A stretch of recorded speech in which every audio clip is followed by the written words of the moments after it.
দ্বিতীয় বিবাহ করা প্রথম স্ত্রীকে ভালো করার কোনো সাজেশন না। যে হুজুর অনেকে আছে দ্বিতীয় স্ত্রী ভাই কেন আসছেন, হুজুর বড়টার সাথে শান্তি নাই, ভাই দ্বিতীয়টা করলে তো ভাই এবার অশান্তি আবার ডবল হবে, আগুন চলে এবার আপনি ঘি ঢাললেন।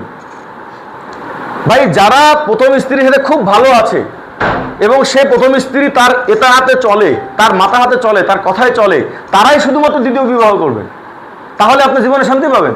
আর প্রথম বই কথা শুনে না, উনি এবার আসে দ্বিতীয় বিয়ে করতে, এবার হয়তো দ্বিতীয় বিয়ে করলে বেচারা জীবনকে আবার বেশি জাহান্নামে হবে না। আগে স্ত্রী যাওয়া অল্প একটু খারাপ ছিল, এইবার ধরেন আপনার বিপক্ষে ডাইরেক্ট যায় মামলা করে দেবেন, নির্যাতন মামলা, কোনো কথা নাই। এই জন্য আগে নিজের স্ত্রীর ব্যাপারে সিদ্ধান্ত নেন, হয় ভালো করেন না হলে ছেড়ে দেন। এই খারাপ বউ নিয়ে সংসার করবেন, জীবনে যে কোনো মুহূর্তে জেলখানায় যাওয়া লাগতে পারে, জীবনে যে কোনো মুহূর্তে সংসার ভেঙে যেতে পারে।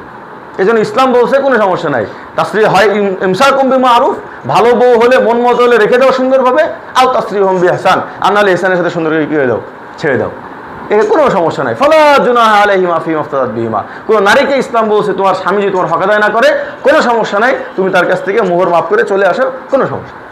আল্লাহ তাআলা আমাদেরকে বুঝার তৌফিক দান করেন। আসসালামু আলাইকুম ওয়া রাহমাতুল্লাহ।